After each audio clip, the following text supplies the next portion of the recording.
Picture this. You accept a job that takes you far from the shore, really far. Not figuratively, not metaphorically, literally 15 miles out to sea, surrounded by nothing but open water, blue skies, and the endless hum of machinery. It's just you and a few hundred others, living and working on a massive floating platform. You're stuck there, locked in by both contract and geography, for the next 4 months. That's right, 4 months straight. No weekends off, no casual Fridays. No ducking out early for a birthday dinner or calling in sick because you've got a sore throat. Those things don't exist out here. Time works differently. And once that helicopter lifts off and disappears into the clouds behind you, that's it. You're in. There's no going back. No refund. No escape hatch.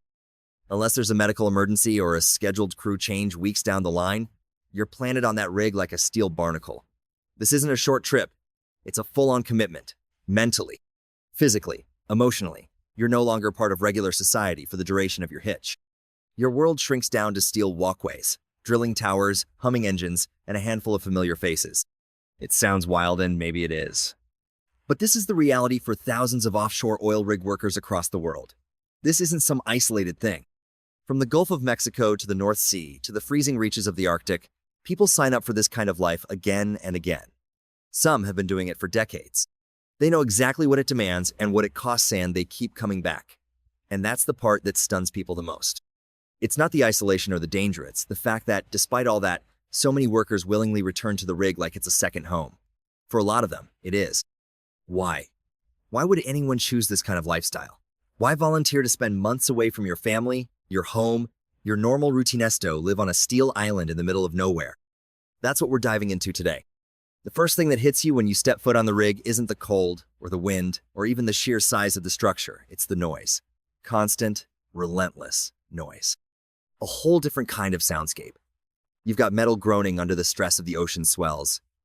You've got industrial machines, humming, churning, thudding, 24/7. Alarms ping in the background like it's part of the ambient music. It's loud enough that people wear ear protection just to walk between workstations. There's a dull thrum in your ears all the time, so steady and unchanging that when you finally get a moment of silence, it feels eerie, unnatural. And the surf? That pounding, crashing rhythm of water slamming against steel, it never stops. It doesn't pause for lunch breaks or coffee. The waves don't care about your schedule. They just keep hammering, endlessly, with a force that makes the whole rig shudder from time to time. And then there's the wind. Not a breeze, not a gust. It howls through narrow walkways and between the steel beams, turning the whole rig into a giant instrument. At night, that sound becomes this weird, ghostly moan that echoes down empty corridors. It makes the walls hum. You lie in bed and the whole place almost seems to breathe around you. It's like sleeping inside some haunted industrial spaceship. But this isn't fiction. This isn't science fiction or some post-apocalyptic setting. This is real. This is your new workplace, your new home. Everything about it feels a little surreal at first. The noises, the movements, the unnatural stillness of the ocean horizon, and then slowly, it starts to feel normal. You adapt. Your ears tune it out. The clangs, the buzzes, the grinding machinery after a few days, they become background noise. Until you go home, and suddenly the silence is what keeps you up at night. You might think the biggest challenges are the physical ones, the cold, the waves, the equipment. And don't get me wrong, those things are definitely tough. The cold bites through layers. The waves can slam into the rig like it's a toy. And the equipment? It's massive, complicated, and Laudivery piece of machinery demanding respect. But believe it or not, that's not what breaks most people. The real challenge, the part that slowly wears you down, is mental. It's the quiet stuff, the stuff that creeps in during your off hours.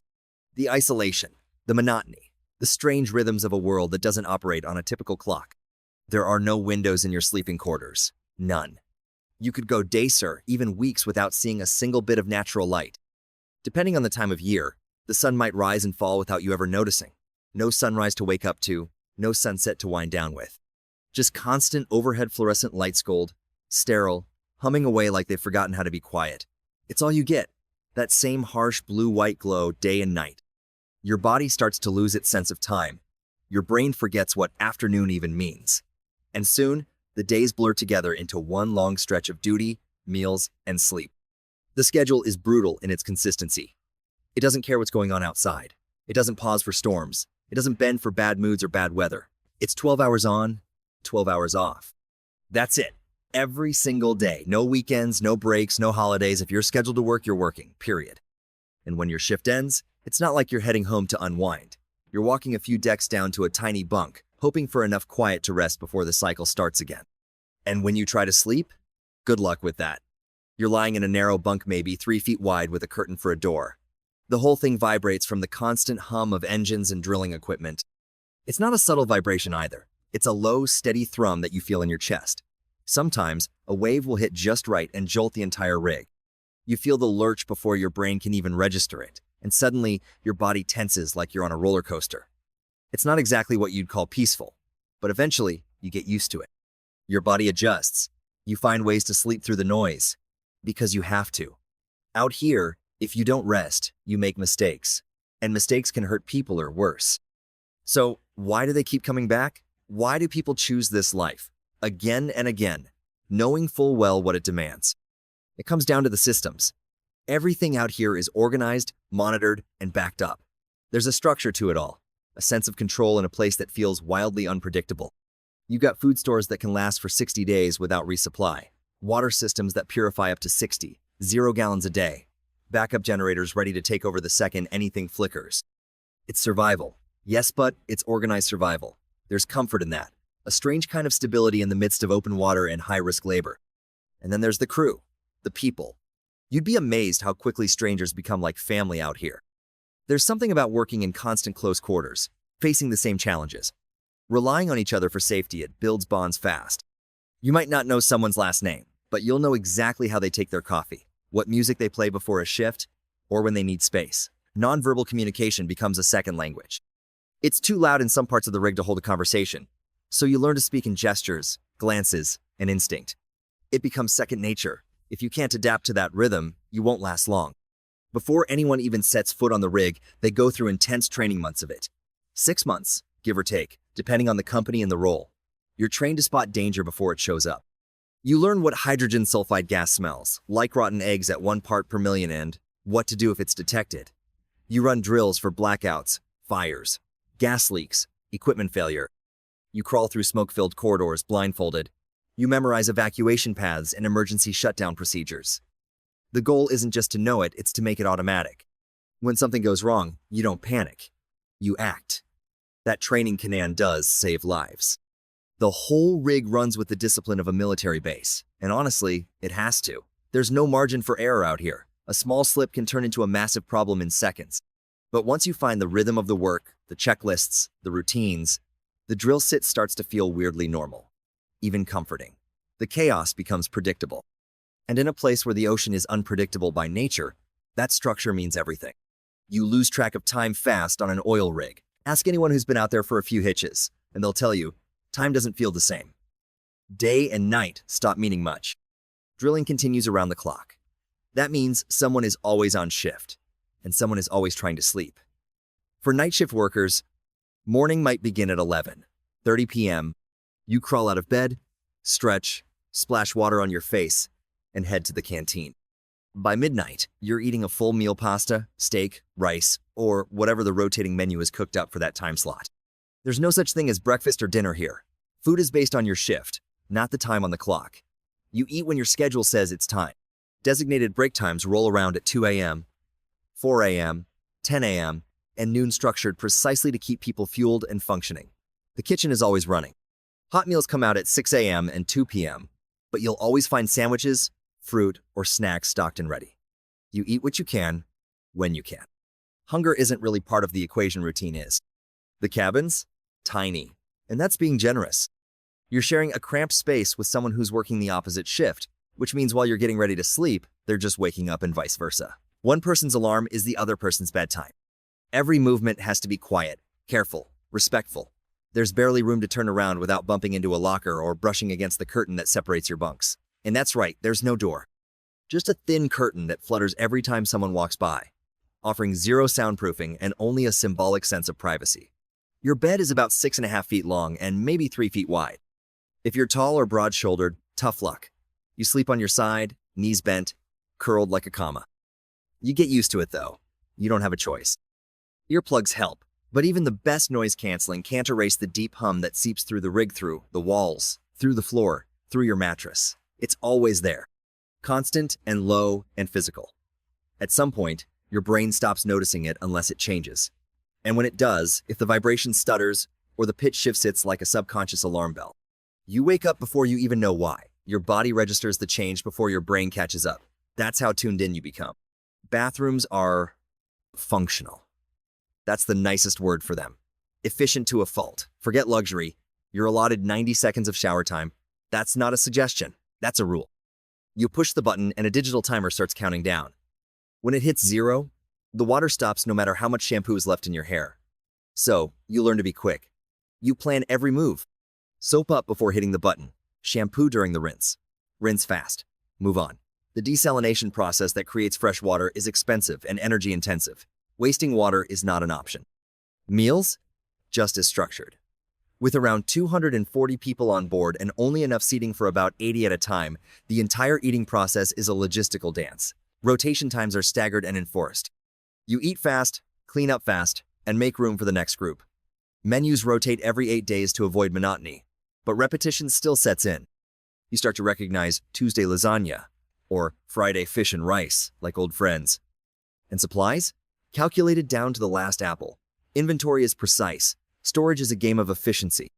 Every shelf, every bin, every fridge mapped, labeled, optimized.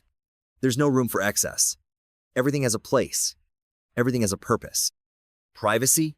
That's more of a memory than a reality.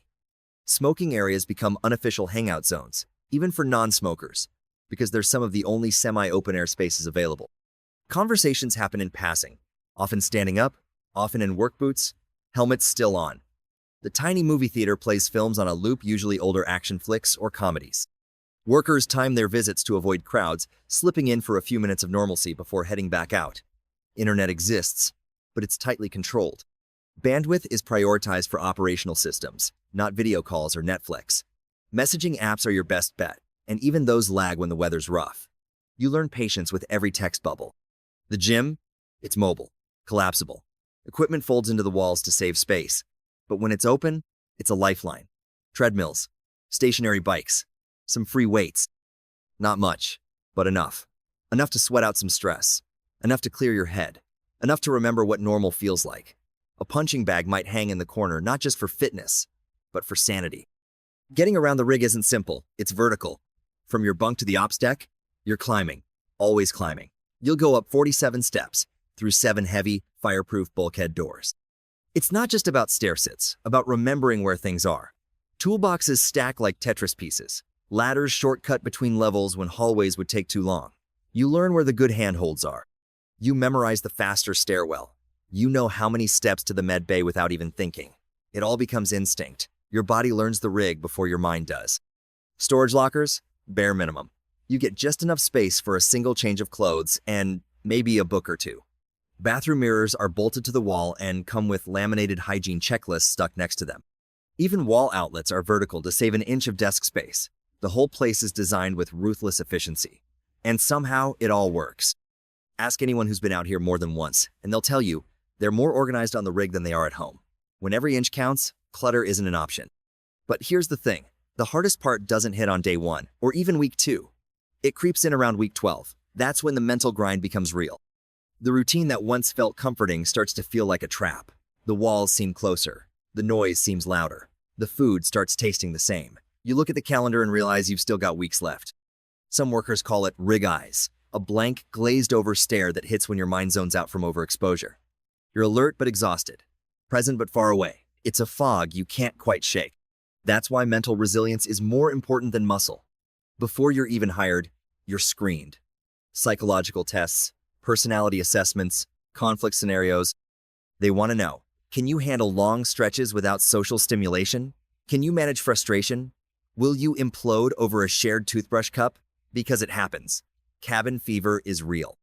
By week 3, everything starts to annoy you, someone breathing too loudly, the way someone stirs their coffee, a joke that lands flat, tempers flare, people snap.